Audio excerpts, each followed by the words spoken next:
Hello and welcome to Framing the Foundation podcast. I'm your host, Sid Parulkar. At this time, we'll be tweaking the format a little bit, not only talk about their past experience, but also touch base on some of the pressing issues and challenges that we are seeing in the industry. At the same time, we'll explore new trends that are going on in the industry. So it will be a lot much more educational for people listening into this podcast. I'm excited to welcome Dr. Konstantin Glebov. He's the Managing Director of Exosome Consulting. Recently, Park Clinical and Exosome Consulting got into a strategic partnership. Dr. Glebov brings extensive experience in exosome technology and extracellular vesicles. He has been, through his company, he's been supporting a lot of biotech ventures and investors to commercialize extracellular vesicles or exosomes. He is located in Europe and has a collaboration across Europe, has led some cross-border projects. With a PhD in neuroscience, he is very passionate about exosome technology and the exosome translational field. He is frequently a speaker, and you will see him speaking at some industry events and symposiums. He introduced the exosome 2.0 concept at the ISCT Annual Meeting in Vancouver, where he presented the commercial framework at a global forum. So very excited to speak to him today. We'd love to talk to him about how the exosome technology is growing. So let's just dive in. Konstantin, thank you so much for joining the Framing the Foundation podcast. We have been talking about this, scheduling this for a while, but I'm glad we were able to get our schedules aligned to be able to schedule this talk. For everybody that's listening in, I just gave you a brief introduction about yourself, but would love to hear about how your journey is. Again, just a background for people watching this podcast. The Framing the Foundation podcast is more focused around people's experiences in the industry and how they've evolved. But this time we will take it a notch further and talk a little bit more about Konstantin's background and how the Exosome 2.0 version is really evolving. But Konstantin, would love to hear about your background, how the journey has been so far. Yeah. Well, thank you, Sid, for invitation. It's a great pleasure to be here. So I am a managing director of Exosome Consulting, which is a boutique consulting company that specializes exclusively on extracellular vesicles. Majority of people know extracellular vesicles as exosomes, hence the name. I've been doing vesicles for 15 years or so, and I have seen a lot of inefficiencies in academic research, and then I have noticed that actually industry is also lagging behind other therapeutic areas like CAR-T or ADCs and so on. So I decided that maybe there is a space for improvement. Mm-hmm. And this is where Exosome Consulting came to life. And so far the journey been exciting and crazy sometimes. Yeah, and also wanted to mention for viewers looking into this podcast is Konstantin was introduced. We got introduced through a common connection. And because of my background working at Kodiak Biosciences, which was also an exosome-focused company, we had a lot to talk about. A lot of discussions led to us collaborating. But again, I'm glad that we are making progress on our collaboration as well. But the exosome space has really been dormant for a while. I think there was some level of enthusiasm, but now I think it is probably coming back. I don't know, Konstantin, what your thoughts are on how the space is evolving, and then tell us a little bit about your Exosome 2.0 vision as well. Yeah. Well, you're absolutely correct. So the exosome space is actually, finally past that hype stage. So I think the hype stage for vesicles was 2015 to 2021, 22. Mm-hmm. So now in 2025, we're kind of more to the ground with realistic expectations and with realistic promises. And most of the time, if you know other industries and think of Apple, the company. Mm-hmm. So exosome space at the moment reminded me of Apple in the 90s. So they were reliving on their hype from the successes from the 80s. There were a lot of things. They were still unfocused, close to bankruptcy. And this is actually where I see a lot of parallels with the vesicle space. So I really hope there will be a Steve Jobs of exosomes who will reboot the space. And luckily, I see a lot of signals that this is going to happen. Maybe not 2025, but in the next 2 years. And if this will not happen, then we should be a little bit concerned. So if we talk about Exosome 2.0 and we think that 2015 to 2021, 22 was the Exosome 1.0. This is where there was a heavy focus on so-called naive stem cell vesicles. There was a lot of promises and miracle cures and all that stuff. And the problem was that there was a regulatory ambiguity. No one actually knew. Though we know exosomes with different names and different forms and shapes from the early 80s, like the real research into vesicles actually happened over the past 15, 20 years or so. So there was this regulatory ambiguity as well, and that actually led to proliferation of a lot of off-label products or cosmetic products. Right. And those spaces, they somehow eroded credibility of the vesicles with regulators. There were some data gaps. There were inconsistent characterizations. People didn't know what they were doing. And it was actually during COVID that I gave a talk, and I compared vesicles to the willow bark brew. But before we got aspirin, people actually collected bark of a willow tree and then brew to get the same salicylic acid. So that was actually reminded me with vesicles that we kind of cooked those concoctions. They did work somehow, but we didn't really understand how it worked. So now we're moving from that willow bark extract to a real API with a real mechanism of action where we're starting to understand. And this is what I proposed as the Exosome 2.0 last year at the ISCT meeting, that we have precise engineered vesicles. We have tissue targeting. We have defined mechanism of actions. And this is actually what everyone would love, because regulators would love, investors would love, and obviously big pharma would love that clarity, transparency, and of course, related connected efficacy that would come out of this. So this is where the Exosome 2.0 came to life. And after that, I've been working actually quite hard with big pharma and with startups and with everyone else actually to bring this to life. Concept to life, yeah. Yeah. So what can we do with this? Because, I think there is still a lot of potential, and there is an unexplored, untapped potential, not the hype stuff, but the real efficacy. So I think we're going to solve this in the next 2-3 years, maybe, if investors would be patient enough, of course, because that's boils down to investors and competition. It's hard to compete with CAR-T that's been a success, ADCs, antibodies, and antisense therapies, and all that stuff. So either we start delivering efficacy, not only promises and science papers, but hard efficacy data. And if we will be managing this, then of course vesicles have a fantastic future. Konstantin, just want to pick your brain and probably just to cut ball on the nanoparticle technology and vesicle. Are they very similar in terms of how it, not only mechanism of action or releasing the drug, but it's more about also scaling up? Any thoughts there? Well, there are actually more angles to vesicles than to LNPs, for example. We can always see LNPs as delivery vehicles for some pharmaceutical therapeutic cargo. But in terms of vesicles, actually, we have more sides to that than just a delivery vehicle. So we can obviously use them as delivery vehicles because we can engineer them, we can load them after manufacturing them from cells.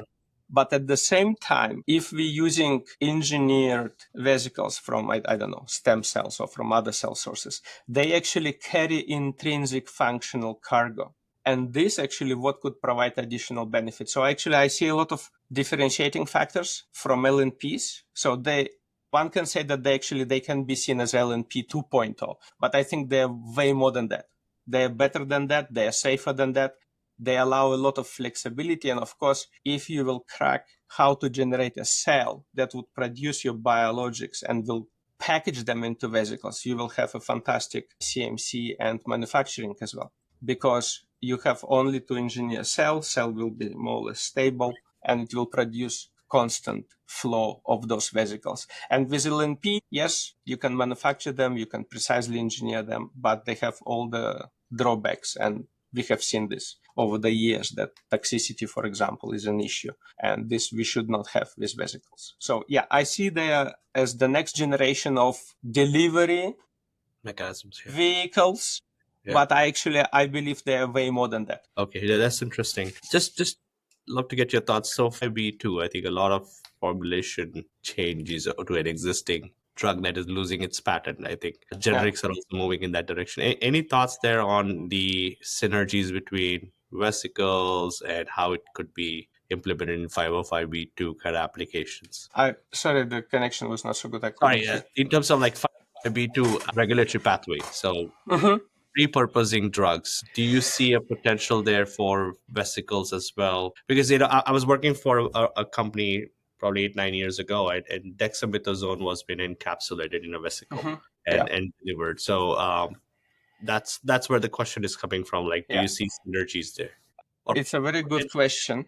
Yeah. It's a very good question. So the thing is, I would love to see some studies, really controlled, placebo, randomized, blind or double blind, that actually would show that vesicle plus a steroid is better than a steroid alone. Because vesicle would add an additional cost, and still not sure whether actually the efficacy would be better than the steroid alone. So I did not see this data, and I actually had this discussion with big pharma people just 2 weeks ago. It is extremely interesting. Can we repurpose something that is very cheap? Okay, not in US, but worldwide, steroids are very cheap. So they are very efficacious. Would we make them better? I am still skeptical on this. I believe that vesicles and oncology, there is a lot of potential, because you can basically wrap all those chemotherapies into vesicles, hopefully improve tropism, so basically tissue targeting. Plus, you can remove or reduce toxicity. There I see kind of a more or less clear path to success and clear-cut benefits. In terms of steroids, I'm not so sure, because vesicles on their own, they have anti-inflammatory properties. Everyone knows that. Can vesicles work better than steroids, or vesicles plus steroids work better than vesicles alone or steroids alone? I don't know, and I didn't see any convincing data so far. Okay. But you see a potential there for any kind of repurposing of drugs within vesicles? That could be a new formulation that could be developed for an already patent expired drug. Yes. But again, for the space of oncology. Right. In oncology, I see there is a potential.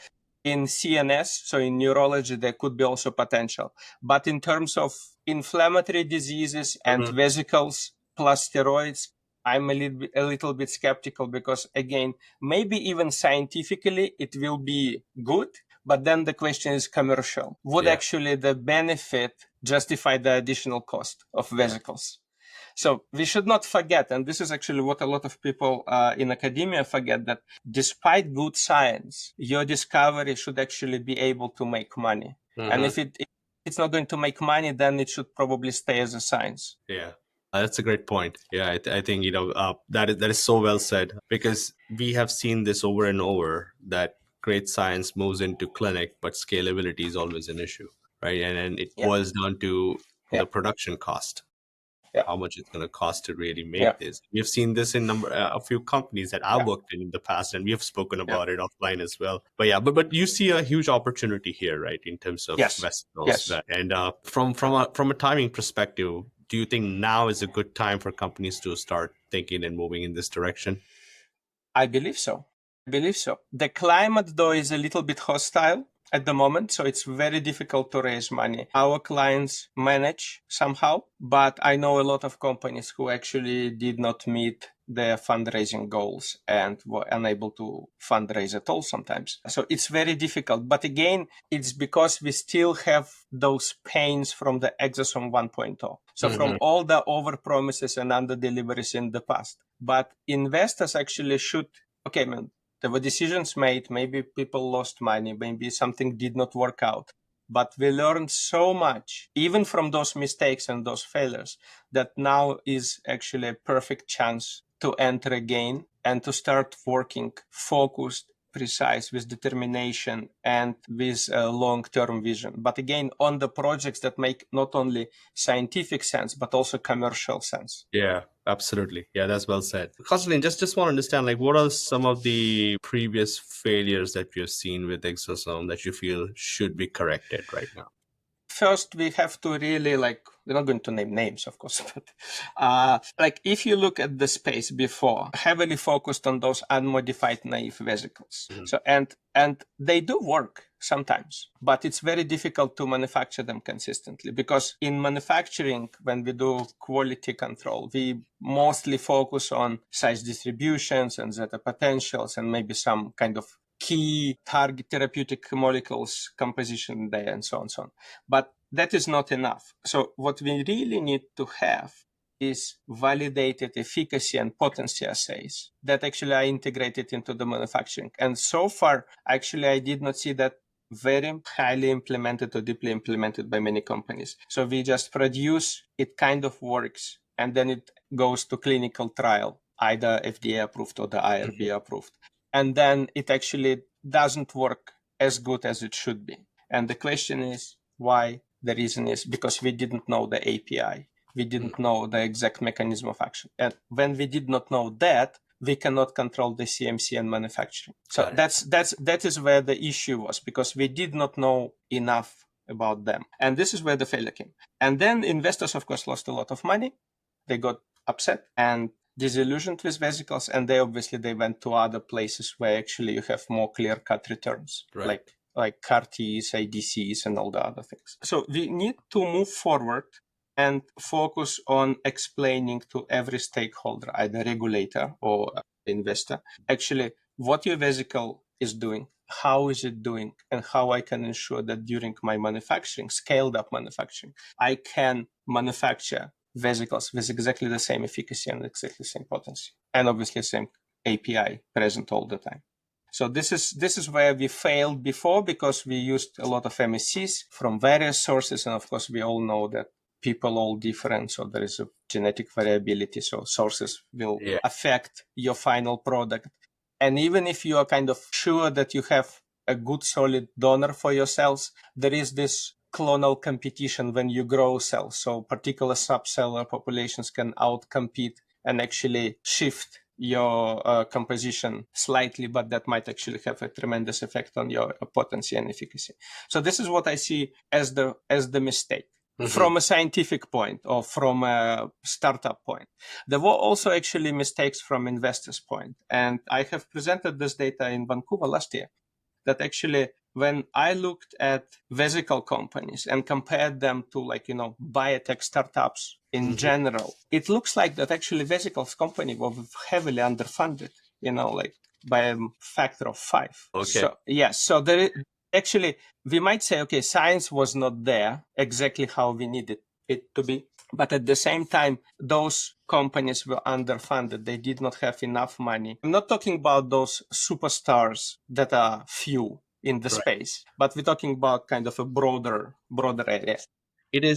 Is it because of lack of confidence in the technology? It is probably because of lack of confidence and also lack of understanding. So this is another area where actually I'm heavily involved, is educating everyone. So, like investors, big pharma, explaining why we failed, what went wrong, and how actually vesicles are great again. So, the education is an important component. So they probably got skeptical because first they didn't see immediate results, because that is another data point that actually we found out, is that on average it takes, I think, well, now it's changing, but before, in the first phase of vesicles, bench to trial transition took 9.6 years or so, while in average on biotech it takes 3 to 5. 3 to 5, yeah. Yeah. So, and this is of course is money drain, so you lose your money, you still cannot show anything.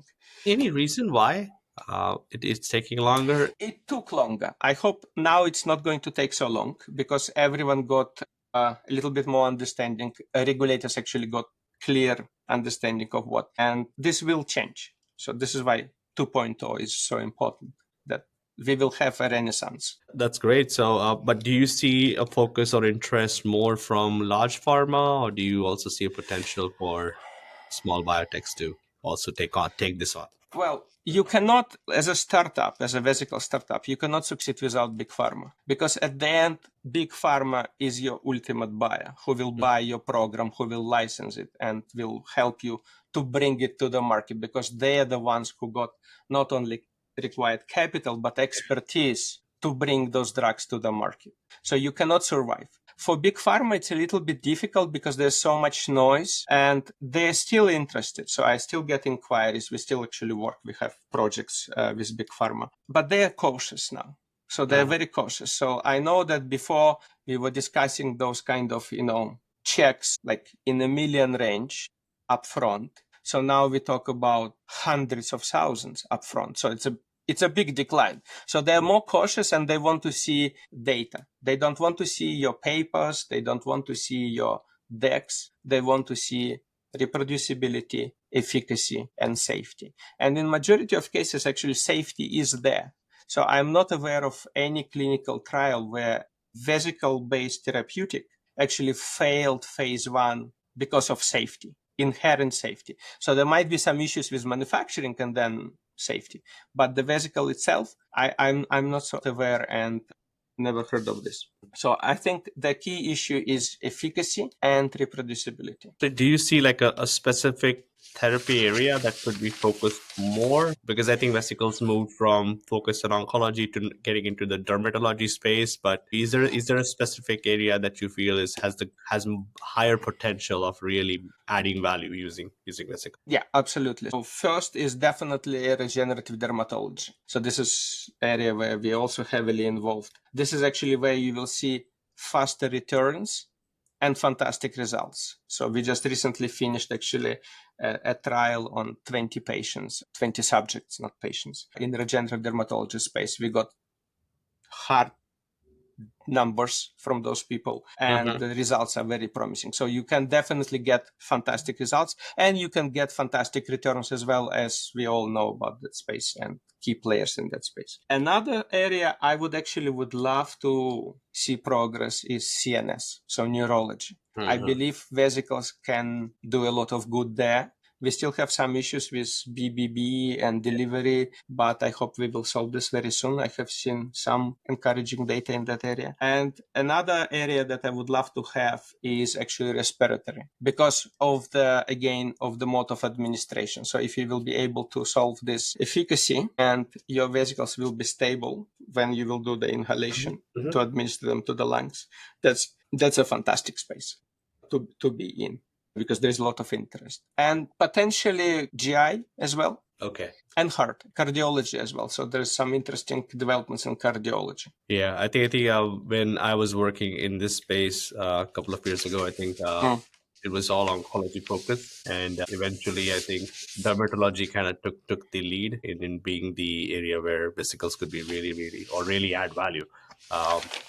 But yes, I think there's a potential.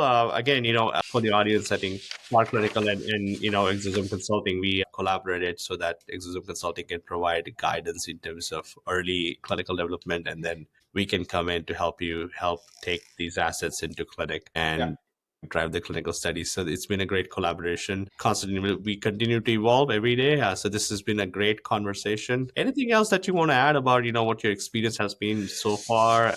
Changing landscape? Well, it's hard work and sometimes very ungrateful one. Yeah. But the space is changing and the space is moving. So, and everyone should actually understand that in 2, 3, 5 years, the vesicle space will be changed drastically. And if you do not adapt, if you do not innovate and do not progress and do not fail, that is actually what is another important thing in the space. Like you see a lot of companies and they have their pipelines published and then their pipelines get updated, but nothing progresses and fails. I raise for myself questions. Why? And I think we should fail and we should not penalize this because we learn a lot.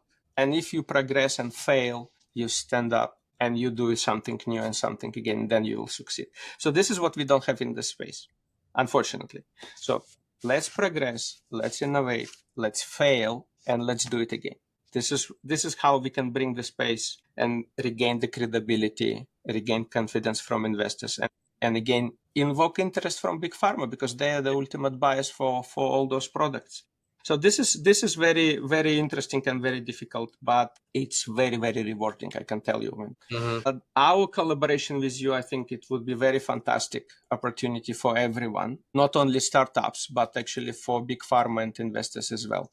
Because the problem is majority of those startups on vesicles, they actually come from academia and universities. That's correct, yeah. Majority of them, especially in Europe, they heavily rely on governmental grants. And if your startup is relying on grants, well, is it really a startup? Why you were unable to raise some money? Yeah. So, and this is where we can actually together help them a lot. So we can help them to build the story, because actually this is what drives this: a good story with solid data that That's underpins that story. So we work on a very early discovery and preclinical up to IND and then maybe phase 1. And you have fantastic expertise and projects on the clinical development. So we basically merge and marry those two expertises together, and you will get a one-stop shop for this. This is another interesting thing, because so far what I see, we have this academic product, then we have a little bit of preclinical development, then we have again separated phase 1-2 development, and that's it.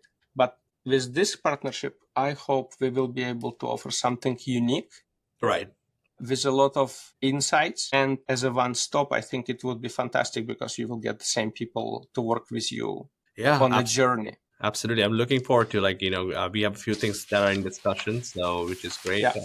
And I look forward to building this relationship. Yeah, absolutely. Again, on a closing note, I want to thank you for your time, Konstantin, for being on this podcast. It's been a pleasure. I really hope people enjoy. If I will put a link in the description when this podcast is posted on YouTube, on where you can reach out to Konstantin as well on LinkedIn. So do not hesitate to reach out to Konstantin or myself through LinkedIn, and we would be happy to help you with your projects. Great. Again, thank you so much, everyone, for joining. Thanks, Konstantin, for your time as well today. Thank you. Thank you.